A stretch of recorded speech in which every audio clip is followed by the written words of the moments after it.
The Benjamin Dixon Show is only possible with listener support.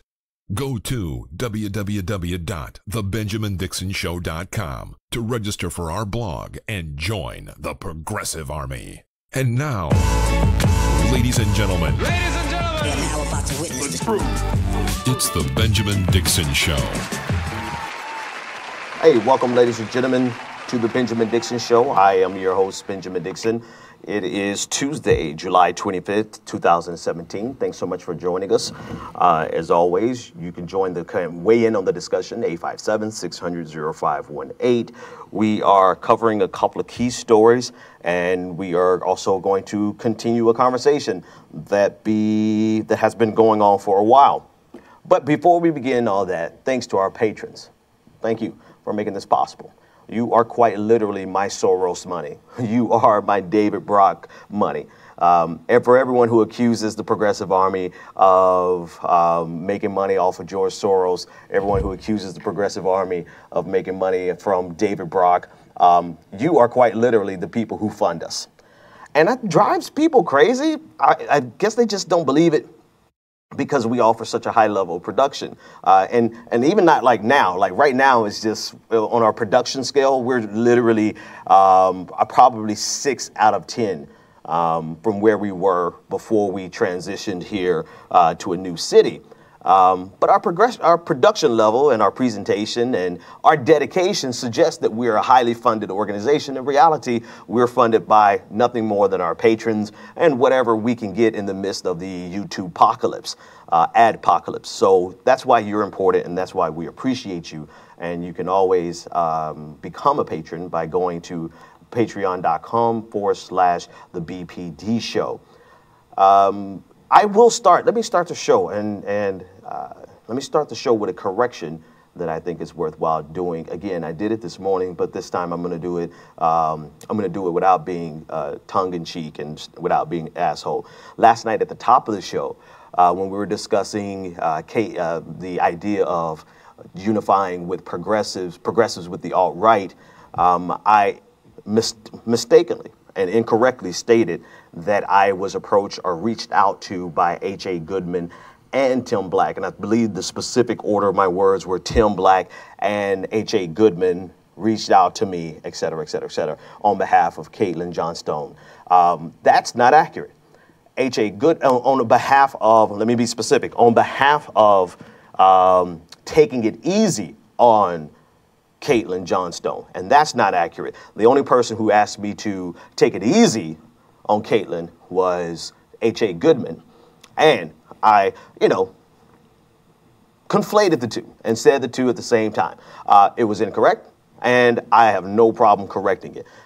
Everything else about that, you can see the video this morning and see all of my other thoughts about it, but I have no problem correcting when I'm wrong, whether it was intentional or not. And usually, chances are, if I'm wrong about something, it's definitely not intentional, right? Okay. But even if it was intentional or not, I would definitely correct that and apologize for my error.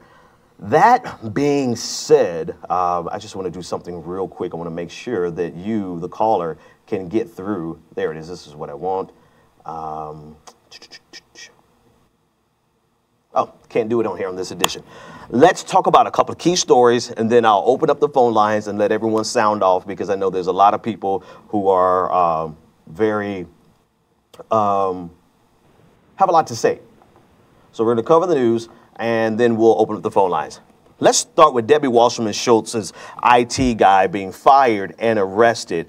According to Fox News, it's from Fox News, but it's pretty accurate. Imran Awan was fired today. His relatives, who were also employed by the House Democrats, were fired months ago. Debbie Wasserman Schultz fired Awan, and the spokesperson said on today, quote, Mr. Awan previously served as a part-time employee, but his services have been terminated. No charges, evidence, or findings from the investigation have been formally shared with our office, so we cannot comment on them. And so from what I gather, he's being fired for stealing. you know, the FBI seized hard drives from his home back on July 23rd, just a few days ago. And the hard drives had been smashed trying to destroy evidence. In February, he was reported as being under criminal investigation for the theft of equipment and data. And so he has been arrested. And, you know, Schultz last week cooperated with authorities and granted them access to a specific laptop that they were looking to get access to. This guy worked for more than just Debbie Wasserman Schultz. He's worked for years with any number of House Democrats, and so he has been arrested and charged. That's pretty much it to this story. Any suggestion that it's anything that comes out that says Debbie Wasserman Schultz, someone got fired, someone got arrested, there's hopes that Debbie Wasserman Schultz will be next. The best way for you guys to get rid of Debbie Wasserman Schultz is going to be to vote her out down there in the district. I believe it's the 23rd district of Florida that she currently holds a seat for. But that's it for that story. More important than that, I'm glad we got that out of the way. More important than that, today, John McCain showed America exactly how heroic he is, because he managed to drag his body out of his bedridden, he's been diagnosed with brain cancer, and he did not let a little brain cancer stop him from coming to vote to move the Senate healthcare bill one step closer to destroying the healthcare of 23 million Americans and increasing the cost of healthcare for the elderly, for the sickest, and for the most marginalized and the impoverished communities. And just as I predicted, he came to the Senate floor to a thunderous applause, because we know the main thing that is bipartisan, the only thing that's bipartisan in Congress right now is theatrics and dramatics. And so he came to the floor and he gave a speech that was riveting to some, but then he cast a vote to take away the health care of the very taxpayers who are paying for his current health care, where socialized taxpayer dollar doctors are trying to save his life. But apparently they gave him enough energy to get up off of his bed of affliction.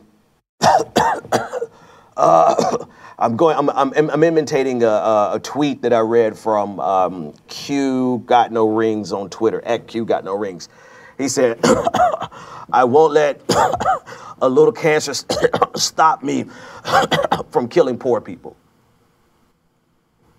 Ben, that's so melodramatic. 500,000 more Americans are going to die over the next decade because of the loss of health care coverage because of this bill. So if you find that melodramatic to say that Americans are going to die because of this bill, then reality, life is melodramatic. But the Senate voted to advance to the floor so that they can debate. They advanced the floor debate, and they are one step closer to passing Obamacare, which is the height of irony, right? This went down to a 50-50 vote, a tie.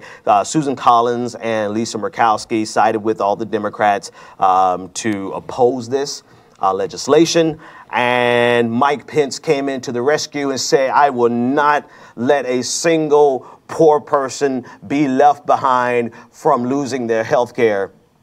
He broke the tie. Mike Pence, ladies and gentlemen, the Vice President of the United States.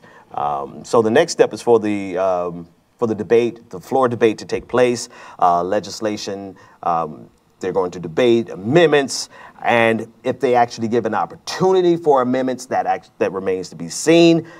There's no guarantee that they're going to get it to pass at this point, but, to much fanfare,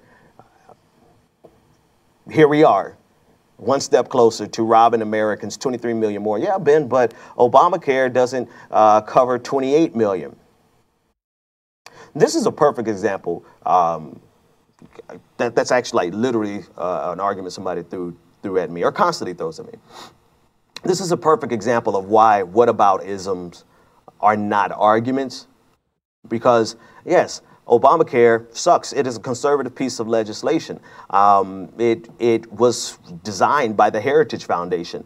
It was, I mean, what else can we say about it? Mitt Romney actually instituted it in Massachusetts. It is a market-based healthcare system that is a give-out, that inevitably becomes a give-out. Whether they intentionally wanted it to be a corporate give-out to health insurance companies, it is that, because it's channeling billions of dollars of taxpayer money to private healthcare companies, to the entire healthcare industry. So it's a conservative piece of legislation that leaves about 28 million Americans without coverage. But I think those 23 million people who stand to lose their coverage that they do have, such as it is, would argue that this is a good reason for us to oppose Republicans instead of saying, yeah, well, what about Obamacare not being that good? Well, yes, Obamacare is not that good. But you know what's worse than Obamacare? No care. And that's exactly what Republicans are getting us one step closer to being. All right, let's take this first caller. Caller's been on hold for a while. Caller, you're live on the air. What is your name, comment, and or question? Hello, Ben. It's Jared from downtown PA. I don't think I've talked to you in probably a couple months now. It feels like it. Yeah, it's been a while, Jared. How's it going, man? Good to hear from you. What's on your mind? Well, the problem was every time I called, there was something wrong with your phone lines for a while. Yeah, we had a hard time there about a month ago. But you don't have to remind the audience that we had technical difficulties a month ago. I got you on the phone, Jared. What's on your mind? I wanted to talk honestly about the progressive alt-right thing that recently has been a controversy. Yeah. Somewhat in the Twitter sphere. Yeah. Honestly, if any alt-right person comes up to me and says, hey, listen, you want to side with me on some of these issues, the first thing I'm going to do is tell them, get the hell out of my face, because I don't want to be dealing with your stupidity. You're just too stupid for me to deal with, honestly. I mean, what is alt-right? I mean, alt-right is just reactionaryism for the 21st century. It's basically the know-nothing party, only to be rebranded for the white millennial youth in their on Twitter sphere, basically. Yeah, and unfortunately, it most certainly has gone beyond Twitter. The alt-right is a very vocal, very active. They call themselves counter-revolutionary. They call themselves revolutionary at the same time, which is funny. But they are out in the streets. They are out protesting. They're out confronting social justice warriors, etc. So I appreciate your call, man. Definitely agree with you. I would just add that the alt-right is off the pages of Twitter and in real life. And they have to be opposed. They have to be opposed. Like there is no quarter for racists, fascists. There's no quarter for that. There's no room for that. But thanks for the call. Let's take this next caller. Caller, you're live on the air. What is your name, comment, and or question? Yeah, this is Jeremy from Lawrence, Kansas. Jeremy, how's it going? What's on your mind? Good. I just appreciate you for hashing these things out in the context of continuing to cover the news, because we are at a crucial moment in American history and human history. And, you know, at some level, I do understand what you've been talking about in terms of the way that identity politics has been weaponized in terms of undermining people's identities when it's useful to certain reactionary forces. And then at the same time, it's, you know, there's a vampiric tendency that comes from the the Democratic Party in relationship to identity politics on the left, where it's accentuated and abused. So at the same time as we do not want to, eviscerate or erase people's identities, it does seem like a point in time where we're sort of stuck in this left-right divide, and where we're failing to actually converse and dialogue in a way with our own ideas. We're even stuck in language and capitalism, anti-capitalist, Democrat, Republican, left, right. And if we could learn how to build on basic principles and talk without lingo and begin to actually say what we mean, what is the nature of our ideas, and I think that we could actually create a real radical progressive type of movement that meets somewhere. I call it the radical middle. And it's sort of to root out the neoliberal, neoconservative consensus that's found its way to the center of our American politics, where you have neoliberal evisceration of our industrial economics and the race to the bottom globally, and then a neoconservative foreign policy that's basically a clash of civilizations cloaked as a fraudulent war on terror. So I just want to urge folks to begin to talk to each other more. And yes, I understand Mike Cernovich is probably not the right guy to start the conversation with, but I would ask you maybe to have conversations with people like Cynthia McKinney and Robert David Steele and people working to unrig the system. So I appreciate your time. Hey, thanks for the call. I think you've ended, and I think you made some great points. I have lost my headphones here, so I have to adjust and get my headphones back. But from what I heard, I agree. I believe I agree with most of everything that you said. The thing that I want to point out is the fact that you see that we are capable, more than capable, of dealing with neoliberalism, as well as neoconservatism, as well as opposing the alt-right, all at the same time. I mean, that's exactly what we should be doing. And I find it amazing, stunningly, you guys forgive me while I fix this, right? It's all real time. It's live TV, do it live. I find it stunningly amazing that people who held the most robust and puritanical purity test over the last 18 months as a reason for us to oppose neoliberalism, I find it ironic that those are the same people who are now saying, well, we can't be purist. We can't have pure ideological purity. We have to be willing to listen to people, like the alt-right. That's what they're saying now. I'm like, wait a minute, hold on, dude. Just the last 18 months of our existence, you held the line against neoliberalism, particularly because how it eviscerates the working class by design. And all of us pointed this out fiercely and robustly. I've got plenty of tapes. I got plenty of receipts for you to see every bit of it. And it's not that this conversation about why we should not align with the alt-right, it's not at all about ignoring the problems of neoliberalism. That's the quintessential straw man. Nobody's taking our eye off of what neoliberalism is doing to America. But at the same time, can you please not take your eye off the fact that racism, white supremacy, rape apology, misogyny, all of those things still affect the everyday lives, not only sociologically, not only in terms of society, but also materially.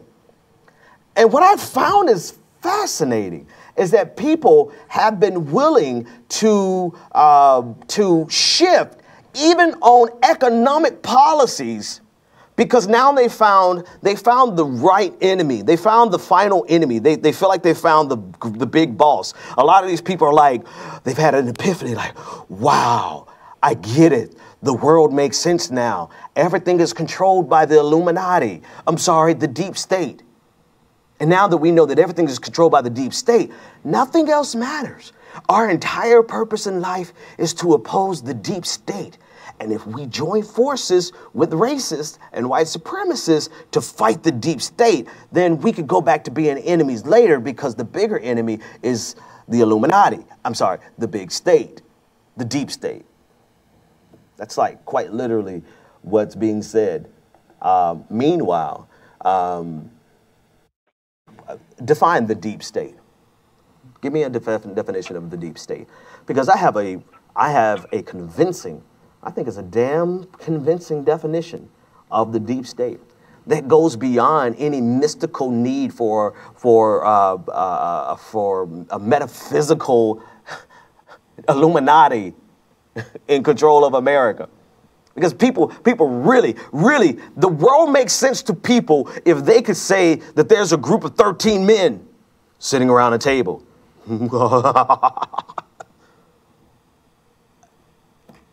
Maybe there is, but you know what else explains the decisions that transcend administrations? Do you know what else explains why the United States continue to bomb, continue to support the civil war in Yemen, continue to bomb in the Middle East, even while Donald Trump was being inaugurated? Like a few hours later, there was a drone strike. You want to know why there's that continuity? It doesn't require 13 men to be sitting around a table. All it requires is an institution the size of a city called the Pentagon, which is steeped in generations of bureaucratic culture. Bureaucratic culture, where you have thousands of people spending tens of thousands of hours doing analysis based on theories that we probably disagree with the underlying principles of those theories, but they operate with this worldview. They operate with the same worldview. That worldview is passed down from generation to generation, from general all the way down to the private. It's passed down in every military school. It's passed down in every meeting. There's a consistent way of viewing the world and a consistent way of dealing with the world that transcends every single administration. And so when Donald Trump gets into the White House and he's presented with options on Syria, you question, is there a deep state of 13 men who are controlling Donald Trump and has him hostage? No, there's literally thousands of civilian employees as well as military employees who have come together with a recommendation for the president that we all probably disagree on the underlying premises that they built that presentation on, that recommendation around. But they present it to the president, and the president's options are given: A, B, C, or D. And every single one of those options conforms to the bureaucratic culture of the Pentagon. In other words, the inertia of what they are used to doing, what they normally do, what they always do, what is traditional, what is expected, what is taught. The inertia of that culture is stronger than every president that we have seen in the last generation. And that's why you see a consistent foreign policy that transcends every single administration, not because of a need of some mystical group of men who want to control the world and they are the deep state, but because there is a bureaucratic culture that was established during what Eisenhower, everybody recalls Eisenhower calling the military-industrial complex. And that military-industrial complex has think tanks, it has funders, it has broadcasters, it has media, it has all of those things. And all of those things happen because of the sheer magnitude of the force of that institution. And that is your deep state. Now, what do you think your alliance with Mike Cernovich is going to do to destroy that deep state? Caller, you're live on the air. What is your name, comment, and/or question? Hey, Ben, this is Brianna Guy. Hey, Brianna, how are you? I'm good.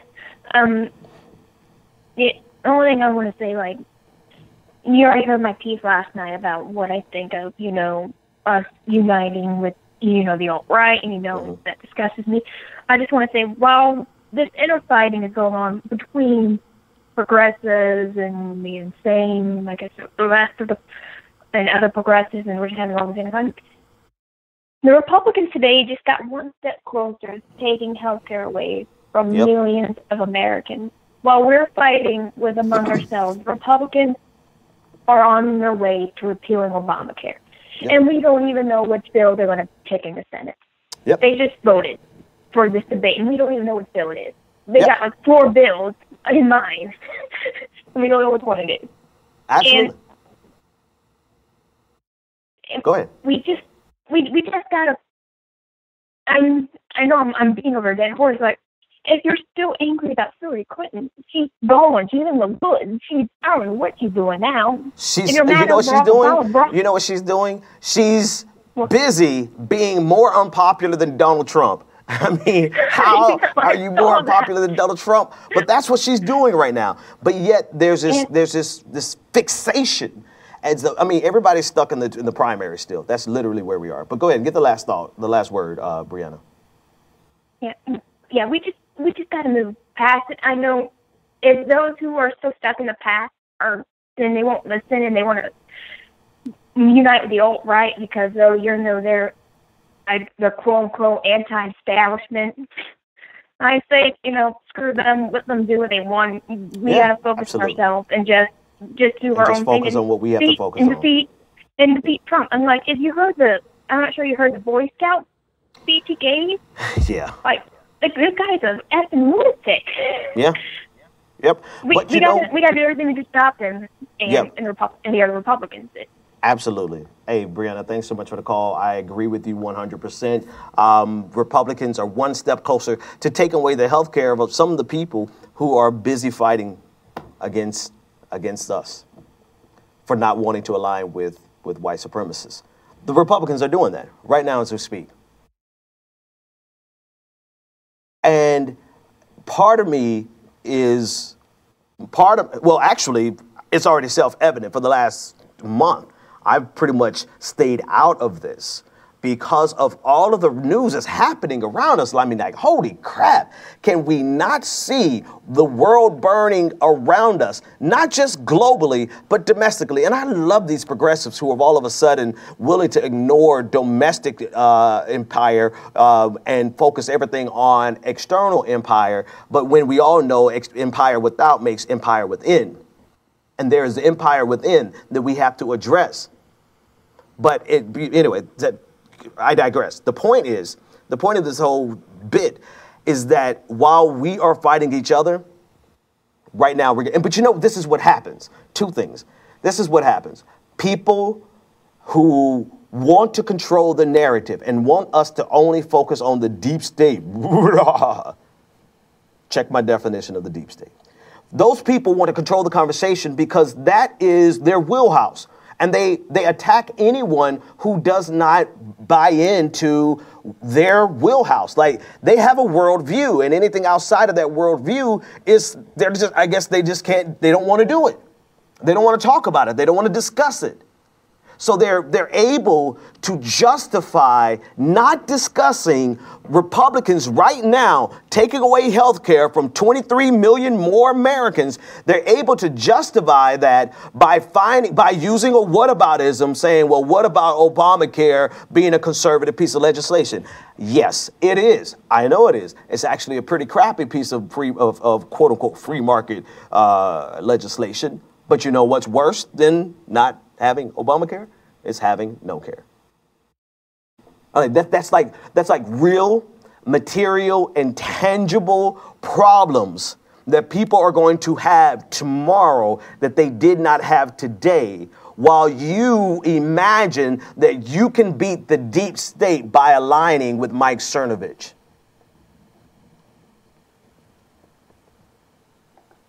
Sure, why not? Caller, you're live on the air. What's your name, comment, and or a question? Hi, I was wondering about your stream title. It's faulty, I would say, because progressivism versus progressivism doesn't make sense. These people are right-wing, they're trolls. This is That's not fair. a joke. This is what Yeah. their focus is. They're trying to trick people, and this shouldn't be tolerated. And you know what? I feel I agree with you, and I like that I like that the way you're presenting it, well presented. I agree with you, but I believe that the people who are doing this intentionally, I agree. I think they are right-wing agent provocateurs. They're here to keep us focused, keep the progressive hatred towards the DNC focused so much so that not only do you not criticize what the Republicans and Donald Trump are doing right now, but you also support it, right? So last night there was an entire stream. And listen, thanks for the call, man, and great point. Last night there was an entire stream about why progressives should support Donald Trump, right? It was an entire stream from one of these people suggesting that progressives should support Donald Trump. You know why? Because Donald Trump is using Twitter. I shit you not, people. Man, this thing is catching every breath. Hang on, let me slide this microphone down. I'm tired of hearing my breaths. But Donald Trump is using Twitter. I shit you not. He's using Twitter to fight the deep state. Yeah, I think I'm making it worse. Hang on. Sorry, folks. I know this sucks. I'll wait till the next caller so I can mute my microphone. Cut that section out for me, Owen. So anyway, you literally have people who are saying that we should support Donald Trump because he's fighting the deep state with Twitter. If that is not the most absurd, it would be, we could Baker Act them for something that absurd if it wasn't such a nefarious intention. This is done intentionally to keep the focus. And don't get me wrong, I believe some people honestly believe this without a doubt. So I'm not imbuing negative and nefarious intentions on every single person who believes this. But this is why it's so important for us to address it, because the people who are peddling this, they're peddling this with the express intention of dividing the progressive movement. The average person reading these articles and supporting this idea probably honestly believe this with the heart of hearts, and they just believe incorrectly. All right. So anyway, I really want to fix this microphone, but I don't want to actually make you guys sit here while I do it. But count to 5.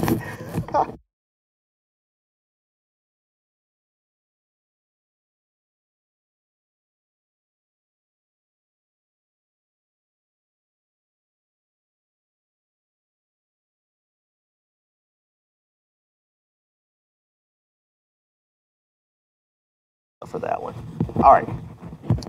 857-600-0518 if you want to weigh in on the conversation. Appreciate you indulging me while I fix these microphones. They're driving me crazy. We'll let that one hang. Who cares? All right. A couple of other things happening in the news that we can address while I continue to fix this microphone. So here's something on the international front that I find both damning as well as fascinating. So today it came out that the United States, as they were, the United States Navy, dangerously close to the shores of Iran, fired a warning shot across the bow of an Iranian, the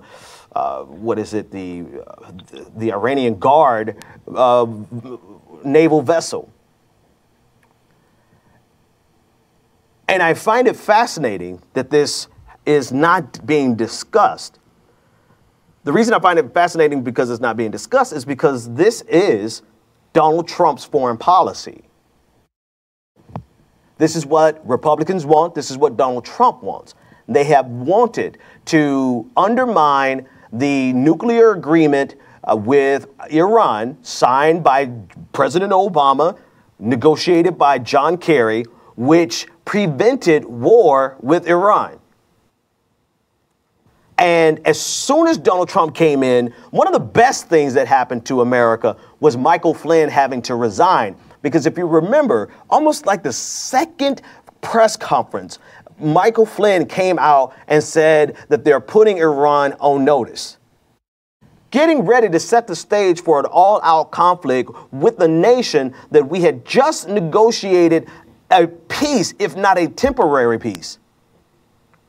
And so Michael Flynn gets booted out, and thankfully that made the onslaught or the focus on Iran dissipate to a certain extent. But now today we shoot a warning shot. There have been wars started for far less than a warning shot.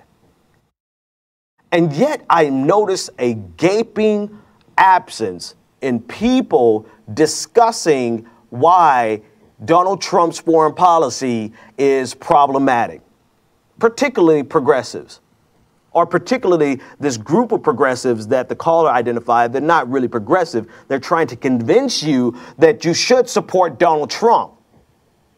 But yet here he is exemplifying, I mean, really, like seriously, let's forget about, you want us to forget about identity politics. Okay, let's forget about it for a moment. You want us to forget about our privileged American domestic positions. Okay, let's forget about America for a moment. And you want us to focus on foreign policy and militarism and American empire because that's where Donald Trump is uniquely different, and he's fighting against imperialism, and he's doing all this. This is literally the arguments that I have gotten all day today. And yet every single one of them are either unaware or choose not to discuss the fact that Donald Trump's militarism towards Iran is leading us one step closer to war, and that this is exactly what he planned on doing all along. And so while people are trying, when I say people, let me get specific. While a small subset of people who call themselves progressive are trying to convince you that Donald Trump, still are trying to convince you, even now, that Donald Trump is somehow the real progressive on foreign policy because he does not believe in American militarism abroad, he's already shown you in Syria that he's willing to be as militaristic as Hillary Clinton. And he's now showing you that he's willing to go one step further by undermining a nuclear agreement that actually brought us peace, even if only a temporary peace. But silence on the set. Silence from everybody who thinks that, or who have an intention, who intentionally are trying to lead you to support Donald Trump because Donald Trump uses Twitter to fight the deep state. Like, I really watched that broadcast, and we have to have a serious conversation, and it's difficult to have. And then I'm not being an asshole here. Even if I'm an asshole all the time, I'm not being an asshole here. I'm being sincere. We have to have a conversation about mental health, the mental health of people who participate in politics, and the psychoses that run rampant that we can't address. You know why? Because usually when people talk about mental health issues, they talk about them in a condescending tone, and they talk about it imbuing a stigma onto mental health issues, when in reality, mental health issues are just as important as any other issue. But being careful about not creating stigmas or forwarding stigmas about mental health issues can't prevent us from identifying when some people are honestly so tied up into this in a twisted fashion, in a very contorted, twisted fashion that defies logic, that you cannot not discuss the mental health of a lot of people who call themselves progressives. I mean, we could actually go across the entire political spectrum with that, but I mean, I can't really worry about the psychosis of people that I would never align with, like the alt-right. They have issues, yes, but I'm focusing on people who we consider to be allies, and we can't broach that conversation because it's very difficult to do that without being condescending. That's one part. The other part of it is people aren't discussing these things. People aren't discussing the militarism, the clear militarism of Donald Trump. They're not discussing. They don't want to discuss it because purposefully they're there to elicit your support for Donald Trump, and they're trying to continuously make a progressive case of why you should support Donald Trump. And so when I watched that broadcast last night by Zach Haller, I have no problem calling his name, by Zach Haller, who has me blocked, but saw fit to put my name in his broadcast. But I digress, because we don't make this show about small things. But you know, if you're going to put my name in the headline of your broadcast, it would suggest you want to talk to me. But if you want to talk to me, why would you be hiding behind a block on Twitter? But I digress. But when I watched it and I saw the psychosis, the level of psychosis, I'm like, this isn't healthy. It's not healthy, and they genuinely believe this. And that's a dangerous combination. And that's a combination that's easily preyed upon. And I firmly believe that Caitlin Johnson, who is trying to lead this merger, trying to lead a collaboration with the alt-right at the expense of the most marginalized people in America, I believe it's intentional. I think it's intentional. It can't be explained away with ignorance. It cannot be explained away saying that she's dealing with a level of psychosis that needs to be addressed. No, her work is intentional.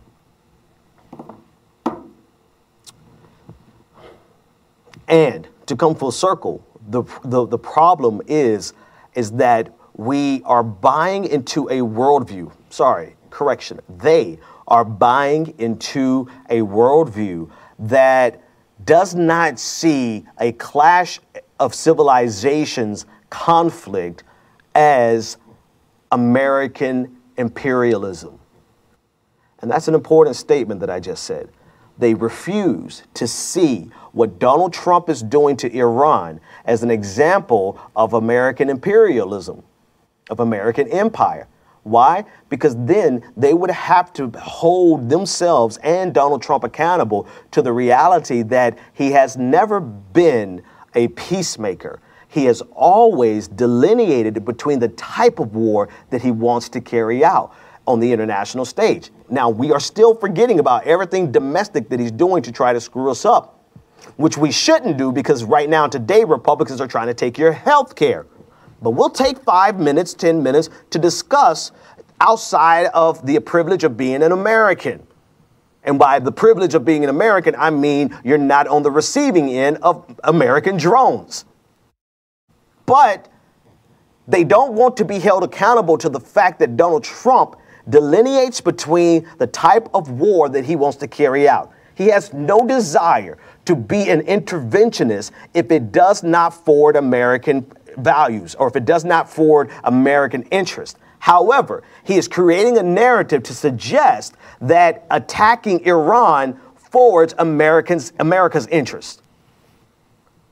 So we're not going to intervene on behalf of any other nation with our military, but we'll sure as hell go to war with Iran, firing an unnecessary warning shot across the bow of an Iranian vessel because it was aggressively approaching the United States naval vessel. But that United States naval vessel was I can't even say it. That vessel was dangerously close to the Iranian border or to their space. And yet silence about that. Silence, complete silence, because nobody wants to admit that Donald Trump is, well, okay, let me be specific. That small subset of so-called progressives who are trying to convince you that we should align with Donald Trump with his fight against the deep state will never confess that Donald Trump is just as militaristic, but he's militaristic against Muslims.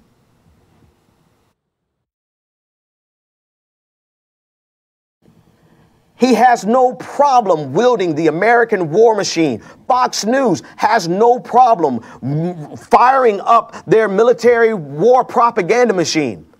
on behalf of killing and attacking Muslims and destroying Islam and making sure that Judeo-Christian values reign supreme across the globe. They're all about clashes of civilization. They may be able to say we're not for interventions, but they're 100% behind the xenophobic, hate Islamophobic interventions leading to war with a nation that we previously had negotiated a peace with. Do you see how malicious that is? Do you see how dangerous that is? That's saying, let's ignore.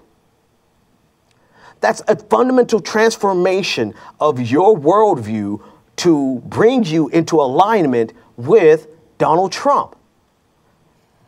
Don't take my word for it. Go watch the videos.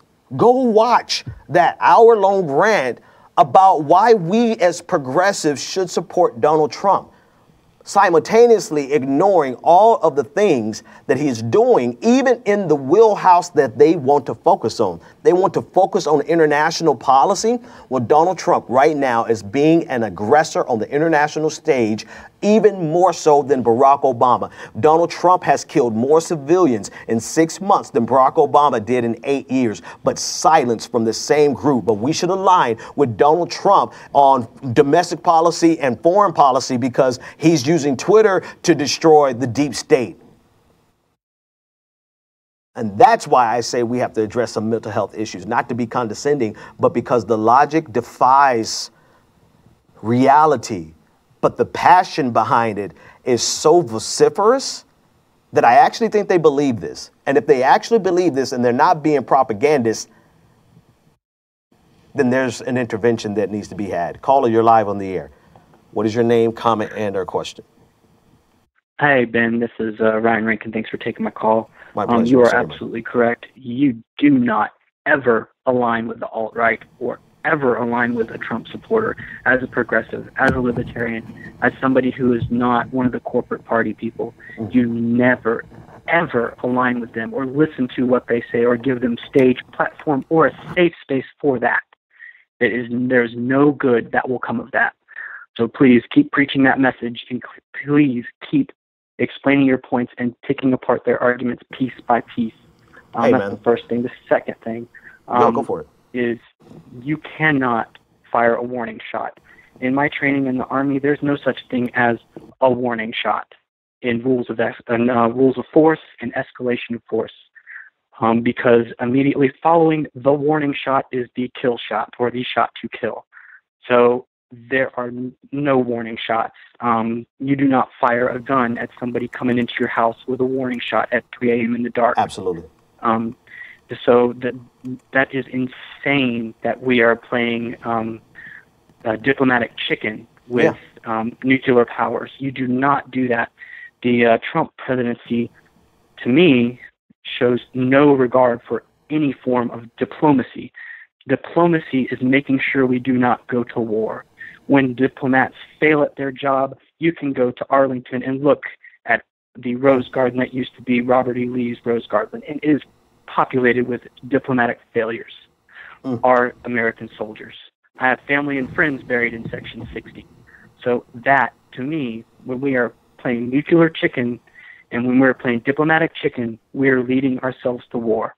And as a progressive and as a libertarian and as someone who loves America and loves this people and loves this nation, I love you, Ben. Great show. Keep it up. Hey, thanks a lot, man. We do not go to war. We are a peace-loving people. We have always been a peace-loving people. Roosevelt tried his damnedest to keep us out of World War II, but he couldn't. So we do not go to war. I don't know where this war-hungry, hawkish behavior manifested and came from. Maybe it is because we did participate in World War II and had that propaganda fuel us and lead us to that. So I don't know where it comes from, but we are not a war-loving, war-mongering people. However, since World War II, we have been at damn near continuous war or conflict with somebody in the world. I mean, even in the 80s, we were picking fights with banana republics like Panama, Grenada. Just what are we doing? What are we? Well, why are we I doing tell this? you what we're doing, and hey, listen, thanks so much for the call. If I were to offer a correction, I will say that we are a warfaring country. We have always been that way. I think our ideals and the way that we would want to be, or at least what we have down on paper, is to say that we're not, but in reality we are. And I agree with you about the flashpoint of World War II. And the buildup to World War II, and why we have not de-escalated our military buildup since World War II. That's because of the military-industrial complex and the fact that there's trillions of dollars over years in making war. And that's why we have always been at a perpetual state of war, and will always be at a state of war. And if there is a deep state, it is the fact that that culture and that buildup never de-escalated, and it is still active, very much so today. The same thinking, the same logic, the same desire to spend at the same capacity or same level, it still exists right now today. And so that's why we have to find wars for the military-industrial complex to continue to fund itself. Now, if we're talking about the deep state, then we have to address the fact that that is under control. That war machine that is the deep state is actually under control, the control of Donald Trump. He's wielding that. He's using that. And the only thing that's different is that he's using it somewhere else. For the most part, I mean, in some ways, he's using it. He's using it in Syria now, wherein he's escalating the use of it in Syria, whereas President Obama tried to mitigate the amount that we were there, but we were still there. But Donald Trump is still wielding the same military-industrial complex that every president has wielded since Truman. I'm sorry, since FDR.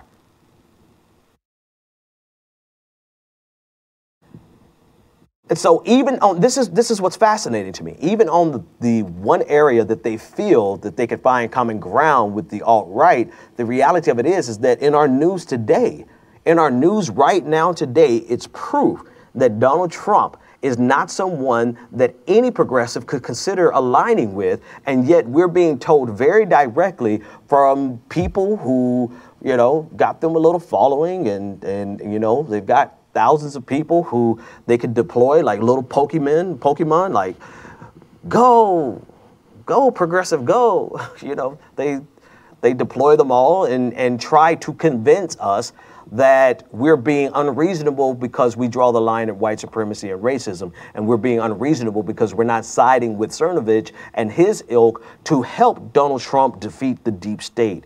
Why would Donald Trump try to defeat the deep state when he's actually using it? The only thing Donald Trump is fighting is the fact that the press is not 100% favorable, and that the press is actually doing journalism. Finally, they didn't do it for Obama as much. I think there's a couple of breaking pieces. I mean, you have breaking news stories every single day now. It's partly because of the number of scandals that are available for them to discover with Donald Trump. But it's also because now they do have a chip on their shoulder, and they're trying to push back against Donald Trump, and they're using journalism to do so. For the most part, you have some organizations that are going beyond the pale. You have organizations that are going beyond actual journalistic integrity. Yes, you're going to always have examples of that, but that does not change the fact that Donald Trump is trying to destroy the media. He's trying to destroy the media not because he wants to create something better. He's trying to destroy the media because he wants the media to serve him.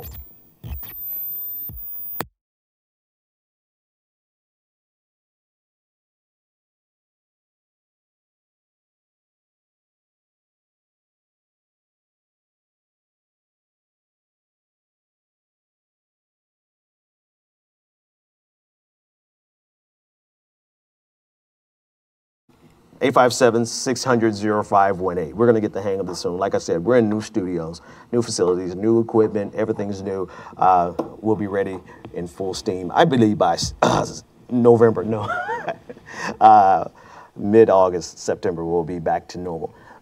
But still, if I can repeat this one point, only because I ran out of battery power. it's incumbent upon us to realize that Donald Trump is not fighting the deep state. Donald Trump is fighting the media because the media doesn't serve him. And anyone who suggests otherwise is either so lost in their passionate hatred for Hillary Clinton that they're still bringing up Hillary Clinton, or they're intentionally doing it to usher disillusioned progressives to the alt-right and to Donald Trump. All right, 857-600-0518. We'll take one last call before we go. Phone lines are open. I want to check in on the comments on YouTube, the comments on, okay, yeah, thank you. The comments on YouTube and the comments on Facebook. I want to know what you think. And let's just take a look at, let's take a quick sample. Terry J123 on YouTube says, thanks so much for tonight's show. Calmly and more deeply explaining your points. I love your rants, though, so keep them up. But sometimes we need a deeper examination. Absolutely, I agree. And I think it's important. I think it's important for us to deep dive into these things. It's important, yes, but then at the same time, I don't want us to get caught in the allow the minutia to distract us from what's happening around us.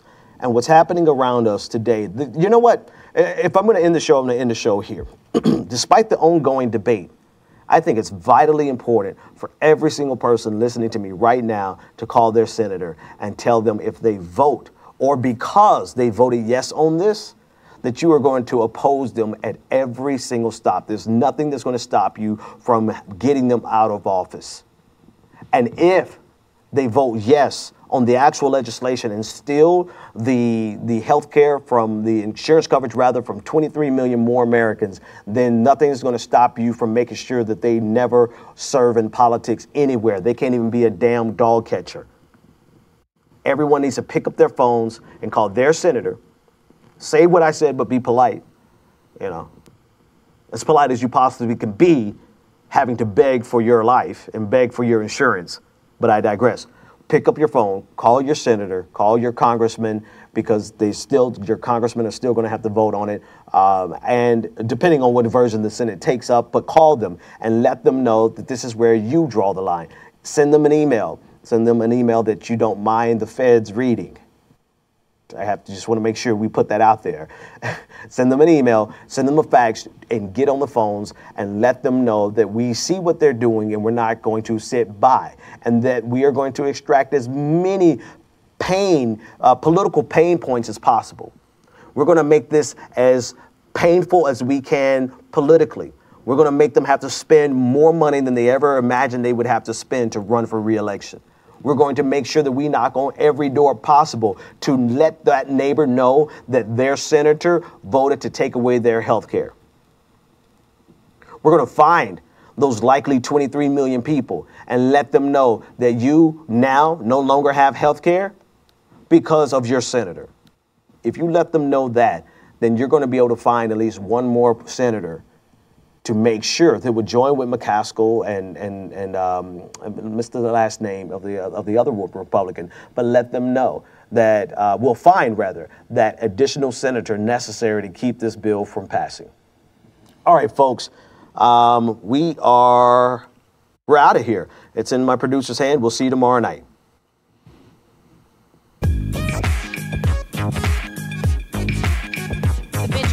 Show is only possible with listener support. Go to www.thebenjamindixonshow.com to register for our blog, join the Progressive Army, and support The Benjamin Dixon Show. It's Ben Dixon! If you like this episode, be sure to share, like, and subscribe.